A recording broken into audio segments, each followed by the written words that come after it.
Ladies and gentlemen, welcome back to another episode of Creative Content. You could be anywhere in the world, but you're here with me, and I appreciate that. Thank you so much for tuning in.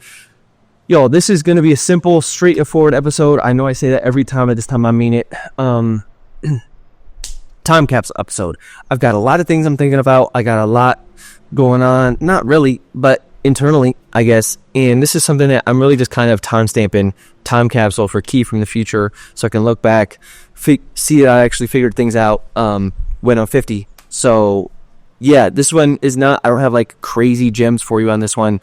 Really just a couple big things going on. One, kind of a new direction for the business, kind of something I'm thinking about with that, what that kind of looks like, getting some clarity there. Number two, I had my first big, I don't want to say big fight, but kind of like big conflict with my girlfriend. So that's something that's kind of been on the mind, something to think about. And three, fitness, life, health update. Just to keep myself aware that life is short and to be grateful for what you got. So let's start with the simple stuff. One, shave the mustache. What's up? Just wanted to go for a different look. It's been 3 years since I've been like full mustacheless, and so I wanted to kind of get a different vibe. Makes me look super bald without it, but so it goes. Health stuff. So it's been kind of a tough week health-wise. I think I might have told you last week or a couple weeks ago or months ago, but I've had this like pericardio thing. It's like, I don't know, it's like a little sack of fluid next to my heart. So it's like if I breathe in real deep, it's painful. And so I was like trying to figure out what it was. I went to a bunch of different doctor's appointments. I went to a cardiologist and it was very unfortunate. I went to this office. It was like the cardiologist office, but there was like the woman who like does the exam. She like puts the thing on your chest and actually like goes like feels like what's going on in there. And then there's the guy who I met afterwards actually like, talked to me about it. And so talked to him about it. He gave me some drugs. I tried the drugs. It hasn't really helped that much. So still kind of like, mentally kind of figuring that out, working through that. To kind of been on the mind, but getting there. Another thing is I've been cutting for the last 2-3 weeks now. So your boy's a little bit not quite as buff as normal, but trying to just shed this extra layer of bulking mass that I've had, and so I'm looking a little skinny, but it's been good. But that's definitely been tough. Like just staying, having like the meals plotted out, protein plotted out, macros. But it's like, yeah, it's tough. I can tell it's like I'm like 3 weeks in and it's already like kind of a grind. But hopefully this is my last week. I was shooting to go from 165 down to 158, and I'm at 159 right now. So hopefully one more week, I'll shed this last pound and then jump back into probably like another 6 months. Okay, this has been like a big change for me this year too. Like physically, I've been learning a ton about fitness stuff, health stuff. I've been taking that like super seriously, and that has been a big one. Is like extending these bulking phases rather than trying to like do like 3 months and then like the 2-month cut or whatever it is. Just like stay most of the year in like a slight surplus. And especially just for my training age and my experience, stuff like that, it's not like packing on more fat, more calories, and necessarily gain more muscle. So I try to say like I'm trying to do like 6 months cut, like 6 months bulking and then like a month cutting, basically kind of like pivoting back and forth with that. And it's been nice because you kind of get in this like momentum, this routine that for me I find like really, I don't know, there's power to that momentum. And I hate cutting. I remember why. I'm like, this blows. Like being hungry sucks, but it's really nice to look forward to like eating and bulking again. So anyways, that's good. I ended up fucking my shoulder up, so that's been kind of a bummer, but it is interesting once you have enough injuries to realize that there's no secret sauce to getting better. It's definitely not like stop using it. Every recommendation is like stop using it and ice it and then put heat on it and like let it rest. I'm like, screw that, dude. For me, I found there's one dude who I follow every time I fuck up a joint, and I've just find his programs work for me. His name's Ben Patrick. He's known as like the knees over toes guy. And I had patellar tendonitis for ages, both my knees. And then I did PT, kind of normal PT, kind of fixed them ish, and then I injured them both in like Muay Thai. I got kicked in both legs and fucked them both up again, and then did his program 2 years ago. And it's like my one thing that like I swear by for knees when people have any sort of injury. And then I started doing his shoulder rehabilitation program. Same thing. I found it like super helpful. I'm about like 2 weeks in, maybe 2-3 weeks in, and I can already tell the difference. And I think the beautiful thing about like injuries or hurting yourself is you realize it's kind of like this beautiful metaphor for life, where there's no shortcut. It's just showing up and doing the shitty workouts, and over time it gets better. And like that's that. It's like that's the game. Like to life, to art, to business, it's like you show up. It's like chop wood, carry water. And I just feel like there's something really beautiful though about physical therapy, where you get to see the changes are much more tangible and like incremental insofar that like sometimes you can't always feel where you are in like your personal growth journey, compared to like, it's like I did 8 reps last time, I did 9 this time, there's progress, which is a beautiful thing. But it's been kind of a hard week just because of that, like dealing with the shoulder stuff, dieting. I got this like weird bug. I don't know actually what it was. I'm just hypothesizing here. On Friday, I woke up at 2 a.m. with like this terrible pain in the pit of my stomach. There was no like food poisoning symptoms other than like this terrible pain that just like, I just like knocked me out, and I just like slept all day. But I slept, I took these like little mini naps, and then started researching, like learning more about this new business idea, which I'm excited about. So basically for a long time, for the last 2-3 years, I've been obsessed with writing, just because when I scrapped the music stuff, I created a YouTube channel, I started learning about photo and video, and I learned along the process with photo and video, my favorite part was writing the scripts. And so I was like, okay, maybe there's something here with the writing thing. Another thing I love about writing is that it's zero cost, startup cost, and maintenance cost. I think am I out of focus? I think I'm out of focus. Compared to anything that's visual, like there's constantly cameras and lenses, and like there's like microphones and memory cards, and it's just like, and it's always expanding, so I always feel like there's another thing. And I spend so much time and energy like looking at the new things, researching cameras, what's the best, learning these systems. And with writing, it's just like blank Google Doc, go, and there's something beautiful about that personally I really love. It's just like, it's super portable, very easy to access, and I just like that. I feel like I vibe with the writer's spirit. I don't have to go anywhere. I'm kind of a homebody as is. So there's a lot about writing that I gravitate towards. So I've been studying the shit out of this for the last couple of years. Released my first 2 books. I'm on like the verge. Last weekend I recorded the audiobook for my 3rd one. The 4th one is like really close to being finished. It's like my first nonfiction book. But as I've been kind of like building out these skills as a writer, I've been thinking about like, what is my goal with this? And it's like have my own little publishing empire. Like I'm not publishing other people's books, but like have Kia's little publishing empire.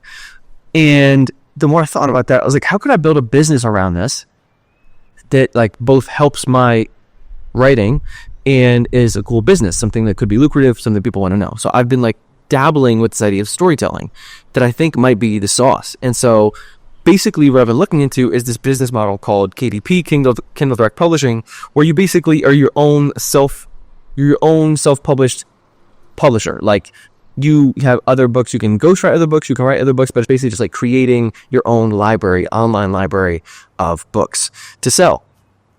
And I was like, this is rad, because I think even if I have books ghostwritten, like this process of learning how to like format books and upload books and covers and like getting all the people in place to make this thing happen, that's huge. And then also if I want to write these books too, I'm thinking of maybe hiring a ghostwriter to help me write some fiction. But also like doing some of my like nonfiction writing too around storytelling and stuff, that like the more that I dive into it, the more I learn. So it's like I learn stuff, I share it, I create books, projects, things around it. I can also create this like ecosystem around like mugs and shit that says like, go away, I'm writing. Like there's like physical products that can tie into this, courses, coaching around storytelling. I think there's just like this, like I want to kind of like dive into this storytelling niche and kind of like have that be the way you think of like Ryan Holiday. You're like stoicism. I want to be like, what do you think of Kia? You think like storytelling. I want that to be like, it's just like, I just want to like dominate that niche. And as I learn about it, as I get better about it, as I release stuff, it also ties into like my own fiction stuff. But I don't want to have to just rely on my fiction unless it just like starts to take off just for, to feed myself. And so that's like, I've just been learning a ton about this new business model, and I like it. I think there's a lot about it that I love in terms of, it's also, I don't love client work, but I like customers. There's a clear difference there that, I like building products, and so there's a lot that I'm excited about sort of starting this kind of new journey. So kind of a couple of things I'm trying to do. I'm trying to post on LinkedIn 5 days a week, I'm trying to build my kind of personal brand there, but I know it's going to take some time. And then building out this little publishing empire, like learning about ghostwriting and learning about just the whole publishing process and what that takes, and niche research and keywords and all this type of shit. But yeah, I'm looking forward to it. I think it'll be a nice way to sort of, like I said, kind of like all tie in together as I kind of pursue this novelist dream to understand and learn this better, and also help other people along the way. That's what I do with music, and I think I could probably do this with the writing and storytelling too. So overall, that's where I'm at right now, especially with the day job. It's cool to be able to like fund this. I've been just paying off debt. Like every paycheck, I just like funnel into paying off debt. I was like close to like 20 grand, I think, in debt. I'm down to my last, what is it? Probably 7, 8. So I'm excited to finally get out of that, and then just like start reinvesting a lot more of this capital into this little business. It's nice to have money though. That's for real. But it's definitely tough, this like the day job stuff, having to have people, always having, if you want time off, you have to request it. I realized my brother's always like, Key, you lived like the dream life for like half a decade. Like this is what everybody experiences doing a day job. I was like, you're right. But I'm excited to like continue to knock this out of the park for the agency I'm working for, and building towards this kind of like novelist dream at the same time. So that's what's been on my mind business wise. A lot of stuff there I've been kind of like working through, thinking about, piecing this together. But that's it in a nutshell. And then heart wise, things have been going well with the relationship. I think we had like our first big friction point this last week, and it all kind of like came to a head yesterday, because we wanted to talk about stuff, but I didn't have a chance. And so basically what happened was, she was really struggling with some personal stuff last week, and so she came over, we talked about it, and then she was like starting to feel depressed, and so she was just scared of like falling into this depression. I was trying to be their supporter, and then throughout the week, I felt like her vibe shifted. Like she felt like positive again, and like she was like, I don't know, she felt like back to normal, like this very like positive, like excited. Just she felt more like in control, I guess. And so I made some comments about, I was like, oh, my baby's back, and I made some comments that made her feel like, I didn't realize this, but made her feel like I wasn't understanding of her depression, or that I didn't get the full scope, or that I didn't want her to feel depressed, like that she thought I was like, because she was like, you're always happy, like you probably don't understand what this is like. I'm like, dude, if you listen to any of my songs over that I've been releasing over the last decade, I was like, your boy knows what depression feels like. But I've just spent a lot of time on tools and getting a lot of sleep, like things that feel like biological. And I think this was our biggest friction point, was for me, I just being Kia, Mr. Practical. To me, it's always like, if I'm almost like my dad's tech guy. Whenever I'm home, if something's messing up, like what's the first thing I do? I unplug it, plug it back in, turn it off, turn it back on. 9 times out of 10, that's the fix. Like he's like, Kia, how'd you fix it? I was like, Pops, I don't know. Like I just refreshed the page, or like I just unplugged the computer or the router and like plugged it back in, and now it works. Like I start with like, what are the biggest movers that are the most simple that we can move, that we can, like the levers we can pull. And so for her, I think we had this friction point where, for me, if I think too, as a man, I feel like if my lady comes to me with like, hey, I'm feeling depressed, I have these problems, I'm like, Mr. Fix It. I want to like jump in and help, compared to being like, maybe I just need to be there to understand. But for me, I was like, I knew that she hadn't slept great for 2 weeks. She'd done a detox, so her diet was like completely off. She was on low calories, low carbs. Like I was like, let's start with like the biological piece first. Like before we say like we're going into our depression, like you might be feeling depressed as a result of like these biological things that are going on. Like, for me, it's like, as much as I'm up here, I understand like we're having a biological experience. Like I'm still just in this skin bag that is like hundreds of thousands of years of evolution that we're competing against. Like there's a lot of animal behavior that comes to biology that dictates how we act and how we feel. And I know it's like, we have these ideas. I think a good example of this is like, okay, who do you think you are? Describe those traits. And then let me like keep you awake for 48 hours and let's see how many of those same traits you have. And it's like, are you still the same person when you're like 48 hours sleep deprived? It's like, maybe it's like, do those traits actually make you up? Or like, is it like who you are when you actually are performing at the level that you want to, that makes you believe who you are? I know that sounds strange, but basically like, your actions will completely change depending on how much sleep you have or how you're feeling in terms of like just the biology. If you're hungry, if you have to go to the bathroom, if you're in pain, like all of these things, stress, whatever.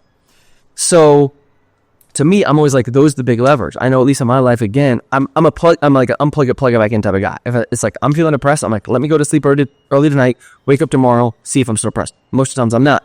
If I'm still feeling weird or wonky, I'm like, okay, let me tackle, how's my food? How's my exercise? How I've been getting sunlight? Like, it's basic stuff that sounds simple, sounds corny. It sounds patronizing in a lot of ways.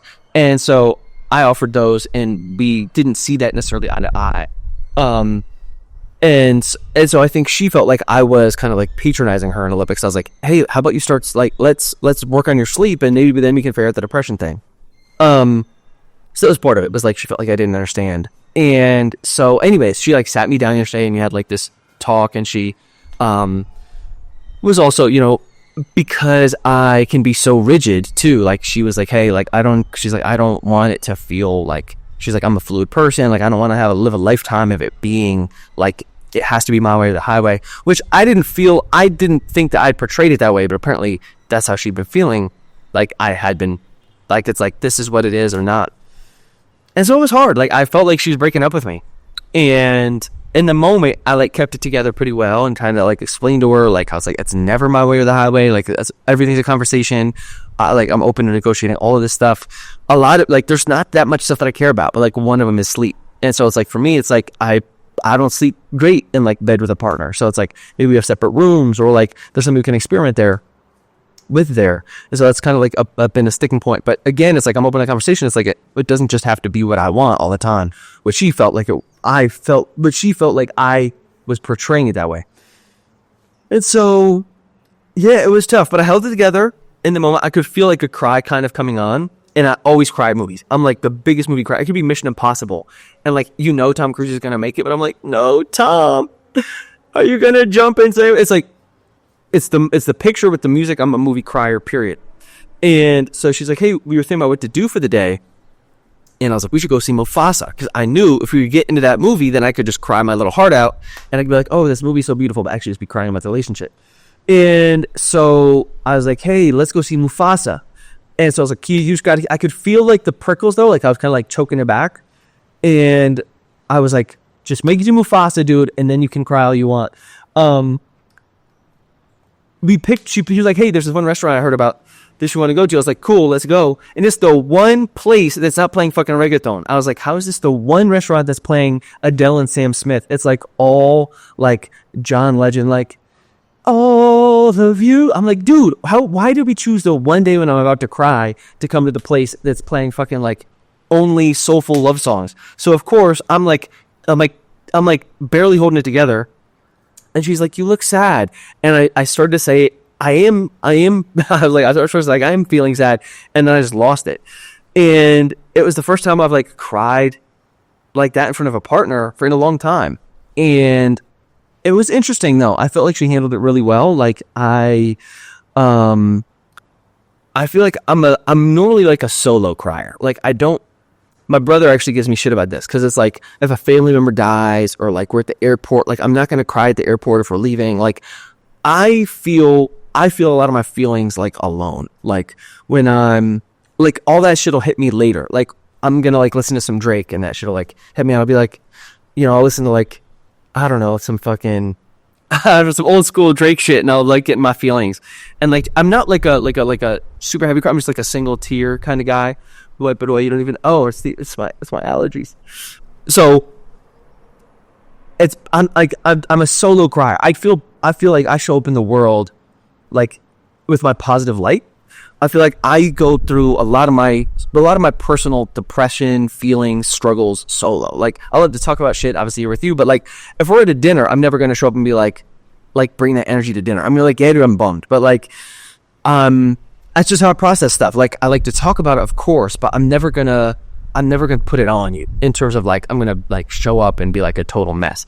If I can't make it, I'm gonna, hey, I'm struggling and I'm not me and blah blah blah. But I'm not like, I feel like I try to show up. I can show up how I need to as a friend, as a partner, most of the time. I'd say 99% of the time without like bringing that stuff with me. I love this idea of like Seth Godin. This is a Seth Godin idea, not a Kia idea.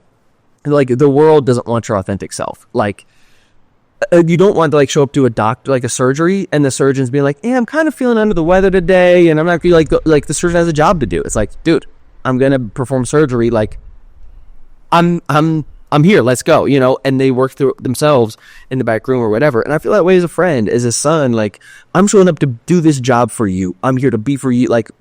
I'm sharing ideas. I'm showing up as Kia for you in the world, this kind of character of Kia that I'm playing for the world. That's what I'm showing up as. And if I got stuff going on, of course I'm going to talk about it. But like, I'm breaking down in private most of the time. And so it was interesting to sort of like feel that like vulnerable, I guess, in front of a partner, because I haven't had that go great sometimes with partners. I think a lot, like, this is also a weird psychology reference, but it's called stated versus revealed preferences, where like a lot of times when women are asked, men too, but like women are asked like what kind of body type they find attractive or men they find attractive. And it's like interesting. It's like what they say they want is like very rare compared to actually what they actually want. Same with men, we do the same thing. And I think it's like a stated versus revealed preference, where I think a lot of women will be like, yes, I can handle it. Like, I'm good. I'm here for you. And then you actually kind of like take the mask off. Like, you show that you aren't like fully concrete, or that you are like fallible in a lot of ways, that you aren't super solid, like crying, whatever. And like, I didn't want all that. Like like keep it together, dude. You know what I mean? Like, a lot of times they're like they're kind of scared whether like that intense energy. And I think it goes, I'm sure other people have experienced this too, but for me, it's like, I've felt like that there's a certain level sometimes of like insecurity or weakness that I can show a partner before they start to question, because it feels threatening, I think, sometimes for them. Like, the relationship, like, oh man, if my man doesn't have it together, like, this is like potentially threatening for me, because how am I getting tied into this? So, same way that I'm saying, like, I kind of show up as friend Kia, son Kia, like partner Kia. I feel like I'm trying to be there. Of course, I'm being open and honest, but there's like only so much that I show the world. I think there's sometimes like the purest, rawest Kia comes through in my art. And that's like, if you want like, again, I love that phrase. But it's like, if it doesn't scare you, like, you're not digging deep enough. And so for me, it's always through my art. That's like the direct, like, Kia is coming up at like showing up at dinner as like Kia with the jokes. You know, I'm here, listen, have deep convos, but it's always gonna be like this version of Kia. In that art shit though, that's like when it like that other part of my heart that like I just can't get to in conversation. That like with music or with writing, it's like this. I feel like I like dive into like the id part that like very rarely kind of like comes out in real life. And I thought she handled it really well. It like opened up this conversation for us around things that I was kind of scared of, and that I was upset with myself that I'd hurt her so bad that she felt like it was almost like a breaking point for the relationship. That I was bummed. I also, for a second, it was the first time I'd felt what it would feel like to really lose her, and it hurt bad, and so it was tough. But then we talked about it at the restaurant. I like barely held together in the restaurant. Like, in the restaurant, I was like, give me out these fucking Adele songs. And then we kept the conversation going, and it felt like we resolved it.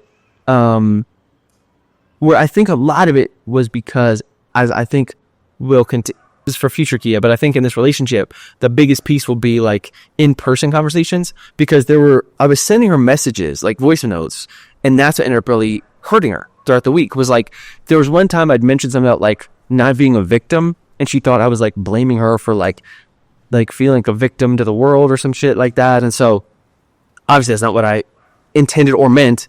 And I was like, dude, I wish I could go back and just like rework that one line. But it was interesting how much it was like we had a great day together, and then like it kind of like crumbled throughout the week through digital communication. And I think especially because of the language barrier, especially because of like cultural shit, like just like it's gonna be it's gotta be something where like I rented a new Airbnb today that's like much closer to her. So like these conversations, right now I live a little ways across the city, like these conversations like need to be smoothed out much quicker, rather than her like, she felt like I was upset with her complaining, and that like I wanted to talk to her because I felt like I couldn't handle these emotions from her. And I was like, where's this coming from? Like it was like reading into things I'd said or things I'd done, that then it was like this little narrative that we all do, right? We all create these narratives around this stuff. But I was like, I need to squats that like ASAP so that you really know how I feel and where I'm at. And so that's been like really telling. But it was cool to like be able to like open up a little bit like that. Of course, I lost it during Mufasa. I was like, I'm also crying just because the movie's fucking emotional too. I love those Lion King movies. And then we had a great night like after that. And kind of cuddled and talked about it, and it was like all difficult conversations. I think I'm always glad that they happen, even if sometimes while they're happening it's really hard. But like anytime there's like a difficult conversation I need to have, I've also started to recognize this in my body. Like there's a certain feeling that I get when it's like, this is the feeling of, you need to have a hard conversation feeling. It's like it's in this certain place in my body. And I listened to this podcast that, well, leave it with this. Dude, this has been a very emotional episode, but like, I listened to this podcast last week. It's like the Men's Guide to Feeling Your Feelings. And I thought it was really powerful how basically he had this like 4-step process where he was like, he's like, acknowledge it, like try to recognize where it is in your body, like try to name it. And then he's like, try to see what it's telling you. And again, bringing it back to biology, I think there's something really powerful about that, of like Mother Nature doesn't make a lot of mistakes. Like we have these emotions for a reason. It's not, they aren't like good or bad emotions. Maybe there's positive affect, negative affect, but like they all are telling us, it's all data. It's all telling you a story. It's all, information about yourself, like whatever these things are that you're feeling. And to not try to run away from them. And I thought that was cool because I think I sometimes don't let myself feel like angry, or I even label myself. I'm like, yeah, I'm not an angry guy, but I think I maybe just am afraid of it. Like the emotion, because I grew up in a house, where my dad was like, we don't do bad, we don't do sad, like you don't do like he's so used to like, these are the emotions you're allowed to feel, these are the ones you are. And so I think a part of me feels maybe scared of anger as an emotion, because I think I've felt it to the point sometimes where it feels like I lose control. I'm not like a yeller or a screamer or anything like that in terms of relationships, but I think a lot of my anger is like, or angry feelings, I'm not sure if it's really necessarily anger. To me feels, I don't know, like maybe it has shades of anger, but like it's maybe more like frustrated or something like that I think comes from someone's feeling like slighted or embarrassed or shame. It's almost like I feel this thing and then it like transmutes into like feeling frustrated or angry. It's almost like I'll feel embarrassed or somebody like make fun of me for something, or maybe I'm insecure about something, and I don't know, I feel shame, or I'm making a fool of myself, and then it like translates into frustration or anger or something like that. But I'll be like, ooh, like don't feel that, like we keep that in a box and don't touch it. But it was a powerful episode and just something interesting to think about. Like I took notes and I was like, I want to start. I think part of it, he had this little phrase, he called it a cause for pause. So like if you're feeling something like strongly on like a scale, he's like, no, like put it on the scale. Like what's the number on the scale? And yesterday when I was going, I'd felt like, when I was with Lena and we were talking about stuff, and afterwards I think she felt great. She's like, okay, I like shared this, and then she was coming back to normal, but she's like, how are you feeling? And I was like, I feel scared. And like, I felt like I was kind of like shaking a little bit. And it's because I felt so solid with her. And then in that moment, it felt like everything was kind of like destabilized in a way, that like I was having this like almost fear response to losing her. And it was just interesting to kind of think about like, what am I feeling? And then like, why, you know? And I was also, I think, frustrated. Again, it was like this, and then it translates into like frustration or something with myself for like hurting her or letting her down, or maybe not showing up in the way that I wanted to, or that I intended to. It was like, it was all through like me trying to get, the crazy part was it was all me trying to give her props. Like I was trying to give her compliments, or like be there for like positive, excited for her to be positive and like feeling good again. And it all just like completely backfired, as these things want to do. So anyways, things are good. Healing my fucking shoulder, building my motherfucking business, still growing this relationship, poco. But yeah, things are moving. I'm in kind of like this strange purgatory where it's like doing the day job, like kind of building business stuff. Don't have a ton of time for my art, so I'm feeling like that sort of like, I'm feeling like artist's pull of like that. It's like a little bit dissatisfied when you're like, you are doing your job. You know what I mean? It's like you need to be creating. And so I am feeling that tug. So hopefully something I'll be able to work through in this kind of period of my life, and get to like back to business stuff and creating sooner than later. But so it goes, ups and downs, peaks and valleys. Appreciate you tuning in as always. I'll check you on the next one. Peace. Feel your feelings, y'all. That's an order.